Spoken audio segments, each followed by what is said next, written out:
Bu voqeani hech kimga ayta olmaganman. Yuragimning eng tubida, eng yashirin burchagida saqlanadigan, ham shirin, ham achchiq bir xotira bu. Dugonam Farangizning turmush o'rtog'i, Sarvar aka. Bu ismni har eslaganimda qalbim qalqib ketadi hali ham. Oradan shuncha vaqt o'tgan bo'lsa-da, Farangiz bilan biz bolalikdan ajralmas dugonalarmiz. Bir-birimizga opa-singildek mehribonmiz. U Sarvar akaga turmushga chiqqanida dunyoda undan baxtli inson yo'q edi. Men ham uning baxtidan chin dildan quvongandim. Toylarida elib yugurib xizmat qilganim, ularning porlab turgan chehralariga havas bilan boqqanlarim hali ham yodimda. Ular bir-birlariga shunday munosib edilarki, o'sha kuni Farangiz qo'ng'iroq qilib uyga taklif qildi. Ancha bo'ldi kelmaganingga, so'xindim, o'rtoqjon. Bugun biznikida tunab qol, ertaga dam olish kuni-ku, dedi erkalanib. Men ham juda so'xingan edim, jon deb rozi bo'ldim. Eng chiroyli libosimni kiyib, sochlarimni tarab uning uyiga yo'l oldim. Uylariga kirib borarkanman, ichkaridan taralayotgan xotirjamlik va iliqlik dimog'imga urildi. Hamma joy saranjom sarishta, har bir buyumda Farangizning nozik didi aks etib turardi. Dugonam meni eshik oldidayoq quchoq ochib kutib oldi. Voy asalim, keldingmi? Seni ko'rib qanchalar xursand bo'lganimni bilsang edi. Uning quchog'ida erirkanman, mehmonxonada bizga qarab jilmayib turgan Sarvar akaga ko'zim tushdi. U meni ko'rib o'rnidan turdi. Yaxshimisiz, Asalxon? Xush kelibsiz. Farangiz sizni rosa so'xingan edi, dedi mayin, yoqimli ovozda. Shu birgina nigohdan yuragim beixtiyor hapqirib, o'zimni yo'qotib qo'yay dedim. Biz oshxonaga o'tdik. Farangiz dasturxonni turli-tuman pishiriqlar, mevalar bilan to'ldirib tashlagan edi. Birgalashib yengil salat tayyorlayotganimizda bir mahal oshxonaga Sarvar aka kirib keldi. Qizlarjon, yordam kerakmasmi, deb so'radi kulimsirab. Yo'q, rahmat, Sarvar aka, o'zimiz eplayapmiz, dedi Farangiz eriga erkalanib. Lekin Sarvar aka baribir bizga yordamlashgisi keldi. U idishlarni yuvishga tushdi. Men ham unga yordamlashish uchun yoniga bordim. Idishlardan birini unga uzatayotganimda barmoqlarimiz bir-biriga tegib ketdi. Uning kaftlari shunday issiq, shunday katta edi. Bu bir lahzalik teginishdan butun vujudim titrab ketdi. Yuzlarim qizarib, hayajondan tilim kalimaga kelmay qoldi. Uyaldim, lekin bu uyat ortida allaqanday shirin bir his bor edi. U menga bir qarab qo'ydi-da, sekin jilmaydi. Uning bu nigohidan boshqacha bo'lib ketdim. Kechki ovqatdan so'ng uchalamiz stol atrofida o'tirib serial tomosha qildik. Farangiz Sarvar akaning yelkasiga boshini qo'ygancha kinoga berilib ketgan, men esa o'zimni qo'yarga joy topa olmasdim. Bir tomondan eng yaqin dugonamning baxtidan quvansam, ikkinchi tomondan qalbimda uyg'onayotgan bir his meni qiynardi. Kino tugagach Farangiz esnagancha o'rnidan turdi. Rosa charchabman, men borib yotaman.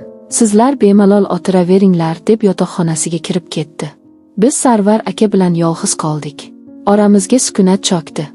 Bu jimlikni birinchi bo'lib Sarvar aka buzdi. Bu serial yoqadimi senga, so'radi u ovozini pastlatib. Ha, juda, dedim zo'rg'a. Nega uning yonida o'zimni bu qadar yo'qotib qo'yayotganimni tushunmasdim. U menga yaqinroq surildi. Divanda oramizdagi masofa qisqargani sari yurak urishim tezlashardi. Bilasmisiz, Asalxon, siz juda go'zalsiz, dedi u shivirlab. Bu so'zlardan butun tanam muzlab qolgandek bo'ldi. Nima deyishni, nima qilishni bilmay yerga qaragancha jim qotib qoldim. U esa ehtiyotkorlik bilan qo'lini sochlarimga tekkizdi. Barmoqlari sochlarim orasidan sirgalib o'tarkan, butun vujudim shirin bir titroqdan larzaga keldi. Bu noto'g'ri ekanini, bu dugonamga xiyonat ekanini tushunib turardim. Lekin butun vujudim bu lahzadan huzurlanayotgan edi. Uyat va xohish o'rtasida arosatda qolgandim. U sekin iyagimdan ushlab boshimni ko'tardi va ko'zlarimga tik qaradi. Sizga qarasam, o'zimni unutaman, dedi yana yoqimli shivirlab. Uning nigohlarida shunday bir chuqurlik, shunday bir joziba bor ediki, unga qarshilik qilolmasdim. U sekin egilib, lablari lablarimga yaqinlashayotganda ichkaridan Farangizning ovozi eshitildi. Sarvar, Asal, haliyam o'tiribsizlarmi? Ikkimiz ham tok urgandek cho'chib tushdik. Sarvar aka tezda o'zini orqaga oldi, men esa sakrab o'rnimdan turib ketdim. Men ham rosa charchadim, yaxshisi, uxlayman, dedim shosha-pisha va xonaga yugurib kirib ketdim. Eshikni ichkaridan yopib, o'zimni karavotga tashladim. Yuragim hamon ko'ksimni yorib chiqqudek urardi. Bir tomondan vijdonim azobda, ikkinchi tomondan esa Sarvar akaning teginishlari, uning issiq nafaslari, shivirlashlari xayolimdan ketmas, butun vujudim hayajondan titrardi. Bu nima o'zi? Nega men bunday bo'lyapman? Axir u mening eng yaqin dugonamning eri-ku. O'zimni qanchalar koyimay, qanchalar la'natlamay, bu shirin, gunohkor hislarni yuragimdan quvib sololmasdim. Ertalab nonushta payti hammamiz jim edik. Farangiz hech narsani sezmagan, bexubor kayfiyatda edi. Sarvar aka esa vaqti bilan menga oxrincha qarab qo'yar, uning nigohlariga duch kelganimda yana o'sha hayajonli tuyg'ular meni chulgab olardi. Nonushtadan so'ng Farangiz bilan bozorga bordik. U yo'l-yo'lakay tinmay Sarvar akani maqtardi, uning qanchalar mehribon, e'tiborli ekanini aytib og'zidan bol tomardi. Uning har bir so'zi yuragimga xanjardek sanchilar, o'zimni dunyodagi eng razil insondek his qilardim. Men uning ishonchini oyoqosti qilayotgan edim. Uyga qaytganimizda Sarvar aka hovlida mashinasini yuvayotgan ekan. Biz ham unga qo'shildik. Bolalardek bir-birimizga suv sepib, kulishib o'ynadik. Bir payt Sarvar aka qo'lidagi shlankani Tohir menga qaratdi. Bir zumda kiyimlarim shalabbbo bo'ldi. Hozir sizga ko'rsatib qo'yaman, deb men ham unga suv sepmoqchi bo'lganimda, u chaqqonlik bilan qo'limdan ushlab o'ziga tortdi. Biz yuzma-yuz kelib qoldik. Oramizda bir qarich ham masofa qolmagandi. Uning ko'zlariga qaraganimda vaqt to'xtab qolgandek bo'ldi. Dunyoda faqat ikkimiz qolgandek edik. Sochingizga barg qo'nibdi, dedi u kulimsirab va barmoqlari bilan sochlarimga yopishib qolgan bargni olib tashladi. Uning barmoqlari yanoqimga, bo'ynimga tekkanida yana o'sha shirin titroq butun tanamni egallab oldi. Uning issiq nafasini yuzimda his qilib turardim. Bu lahza abadiy davom etishini shu qadar xohlardimki. Lekin yana Farangizning ovozi bizni bu sehrli olamdan tortib chiqardi. Hoy, kaptarchalar, bas endi. Shamollab qolasizlar, ichkariga kiringlar. Biz shoshib o'zimizni chetga oldik. Yuzlarim olov bo'lib yonar edi. Ichkariga kirib kiyimlarimni almashtirdim. Oynadagi aksimga qaradim, ko'zlarim yonib turar, yonoqlarim qip-qizil edi. Men o'zimni tanimay qolgandim. Bu men emasdik. Men bunday hislarni tuymasligim kerak edi, aslo. Kechga yaqin uyga ketishga qaror qildim. Farangiz qancha yalinsin, qolmadim. Bu uyning devorlari meni siqib qo'yayotgandek, bu yerda boshqa nafas ololmaydigandek edim. Sarvar aka meni mashinasida uyimga kuzatib qo'ydi. Yo'l bo'yi ikkimiz ham lom-mim demadik. Uyimga yetay deganda u mashinani yo'l chetida to'xtatdi. Asalxon, men sizni xafa qildimmi, dedi u mahzun ovozda. Yo'q, dedim zo'rg'a. U bir muddat jim qoldi. Keyin asta qo'limdan ushladi. Uning kaftlari hamon o'shandek issiq edi. Men sizni boshqa ko'ra olamanmi? Uning bu savoliga javob bera olmadim. Qo'limni sekin tortib oldimda, indamay mashinadan tushdim. Orqamga o'girilib qarashga jur'at yetmay, tez-tez yurib uyimga kirib ketdim. O'sha kecha tonggacha uxlay olmadim. Xayolimdan faqat Sarvar o'tardi. Uning nigohlari, teginishlari, so'zlari. Bularning barchasi meni aqldan ozdirayotgandi. Dugonamga xiyonat qildimmi? Yo'q, axir o'rtamizda hech narsa bo'lmadi-ku. Lekin qalbimchi? Qalbimda unga nisbatan hislar uyg'ondi-ku. Buning o'zi eng katta xiyonat emasmi? O'sha kundan keyin Farangiz bilan ham, o'zim bilan ham kurashdim. Undan o'zimni olib qochadigan bo'ldim. Uyga borishga yuragim betlamasdi. Sarvarni ko'rsam, yana o'zimni tuta olmaslikdan qo'rqardim. Lekin uni sog'indim.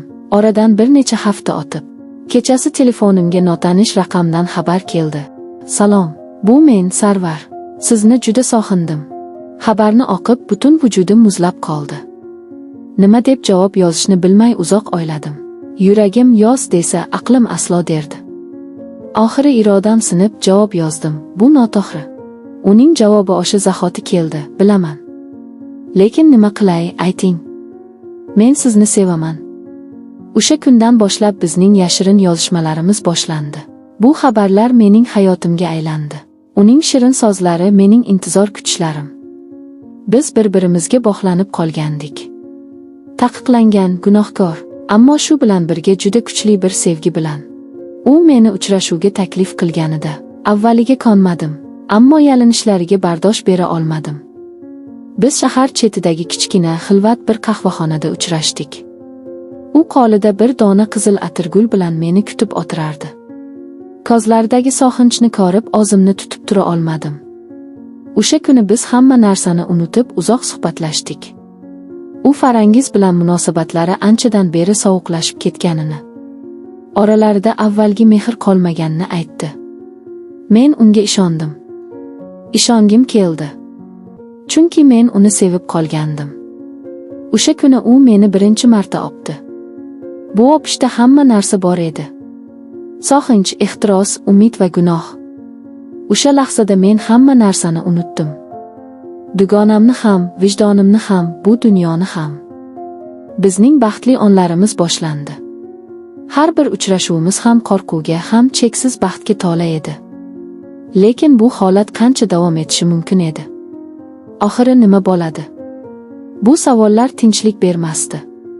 Ammo uning yonidaligimda bularning bari ahamiyatsiz edi.